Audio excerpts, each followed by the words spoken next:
जिम्मेदारी। शिल्पी का काफी देर से मोबाइल बज रहा था। वो सोई हुई थी। अचानक से हड़बड़ा कर उठी। देखा तो उसकी मम्मी का फोन था। जल्दी से उठकर फोन उठाया और सामान्य होकर बात करने लगी। हाँ मम्मी, कैसी हो मम्मी? मैं ठीक हूँ बेटा, तुम कैसी हो? नाश्ता किया या नहीं? नहीं मम्मी, अभी नहीं किया है। क्यों बेटा?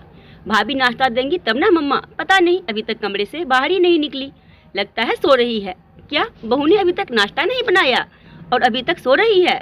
मम्मी, जब तुम मौसी के घर गई हो भाभी रोज देर से उठती है। अच्छा, पर दीक्षा तो सुबह ही उठ जाती थी। हाँ, पर अभी आप नहीं हो ना यहाँ पर। आने दो मुझे, फिर अच्छे से खबर लेती हूँ दीक्षा की। पता नहीं इसकी माँ ने क्या सिखाया है। शिल्पी ने मुस्कुराते हुए फोन काट दिया। भाभी भाभी, मेरा नाश्ता। उठ गई आप? मैं आपको उठाने के लिए कमरे में गई थी पर आप उठी नहीं, फिर मैंने आपको सोने दिया। भैया कहाँ है? भैया तो ऑफिस चले गए। अरे भाभी, ये सूट आपने कब बनवाया? ये बनवाया नहीं, कल आपके भैया खरीद कर लाए थे। बोले साड़ी में दिक्कत होती होगी, इसीलिए जब तक मम्मी पापा मौसी के घर गए हैं पहन लो। वैसे भी और कोई तो बड़े हैं नहीं घर में। ओ, अच्छी लग रही हो भाभी, रूखा सा जवाब देकर चली गई। शिल्पी ने सूट वाली बात नमक मिर्ची लगाकर अपनी मम्मी को बता दी और दिन भर का रिपोर्ट भी देती रहती। भाभी ने दिन भर क्या किया और कहाँ गई।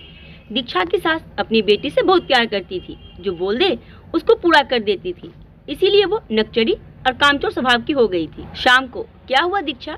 ये शिल्पी का मुंह सुजा हुआ क्यों है? पता नहीं, मैंने भी पूछा, कुछ बता नहीं रही। भैया, आप भाभी के लिए सूट लाए, मेरे लिए नहीं लाए। भाभी आई है तब से आप बदल गए हो।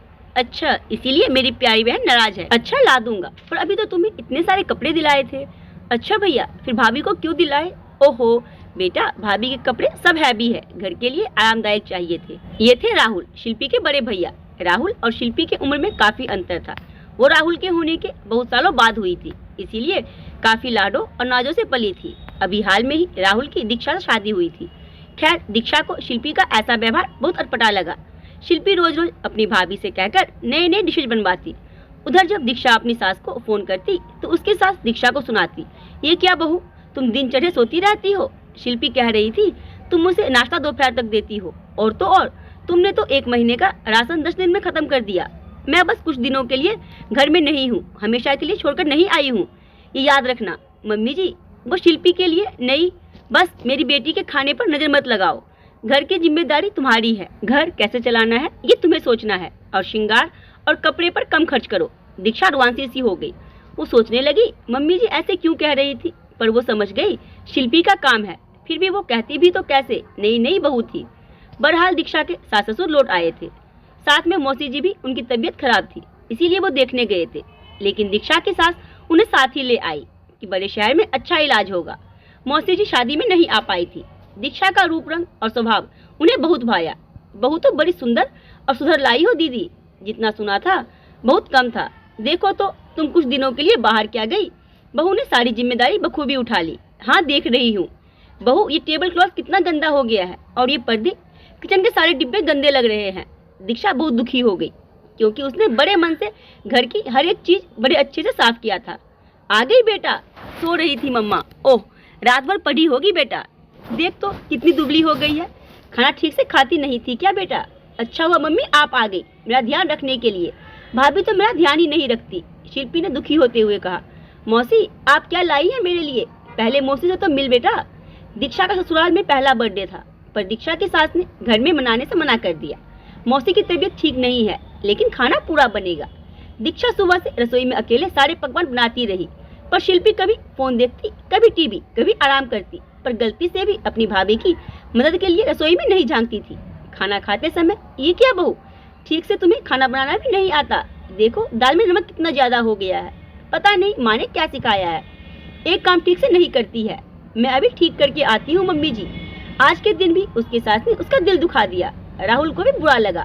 मम्मी, मैं शाम को दीक्षा को बाहर घुमाने ले जा रहा हूँ, थोड़ा मन बहल जाएगा। भैया मैं भी चलूंगी आप लोगों के साथ। मौसी जी ने कहा, शिल्पी अब तुम बड़ी हो रही हो, ऐसे हर बात पर जिद सही नहीं।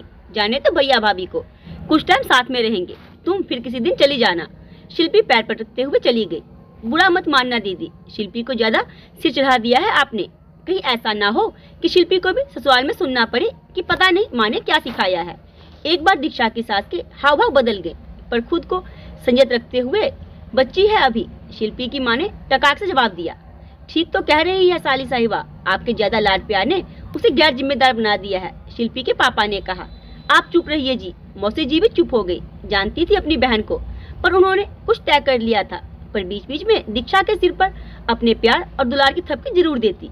मौसी जी के अपनत्व से दीक्षा के दिल में दबे दर्द बाहर आ गए। मौसी जी, मेरा कोई भी किया हुआ काम मम्मी जी को पसंद नहीं आता। हर चीज उनके तरीके से सीखने की कोशिश करती हूँ, पर कुछ ना कुछ कमी रह ही जाती है। बेटा, सीखने का कोई अंत नहीं, और तुम दूसरों को खुश रखने के लिए सीखोगी तो कभी खुश नहीं रह पाओगी। फिर अपने लिए सीखो, तुम्हें क्या अच्छा लगता है और क्या नहीं। गलत को गलत कहना सीखो और सही को सही। बहू को सिर्फ घर और परिवार की जिम्मेदारी नहीं लेनी होती है, बल्कि अपनी खुशियों और आत्मसम्मान की भी जिम्मेदारी लेनी होती है। मौसी जी का इलाज हो गया था। उनके परिवार में और कोई नहीं था। पति की मौत के बाद ससुराल वालों ने उनको घर से निकाल दिया था, इसीलिए वो अकेली रहती थी। राहुल उसको छोड़ने घर जा रहा था, पर मौसी जी ने कहा, बहू को भी भेज दो, कुछ दिन रुककर वापस आ जाएंगे, बहू भी घूम लेगी। दीक्षा की सास मना नहीं कर पाई। इधर बहू के जाते ही घर का सारा भार दीक्षा की सास पर आ पड़ा। अब काम करने की आदत भी छूट गई थी, और शिल्पी तो पहले ही कोई काम नहीं करती थी, और जो थोड़ा बहुत करती भी थी, पर अब तो भाभी के आ जाने से वो भी नहीं करती थी।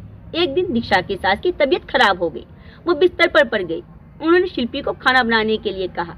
उसने तुरंत जवाब दे दिया, मम्मी, मुझसे खाना वाना नहीं बनेगा, बाहर से मंगवा लो। अरे बेटा, पर पापा बाहर का खाना नहीं खाते, और मेरी भी तबीयत ठीक नहीं है। ओहो मम्मी, आज मुझे अपनी फ्रेंड के यहाँ पार्टी में जाना है, और आपको अभी ही बीमार पड़ना था।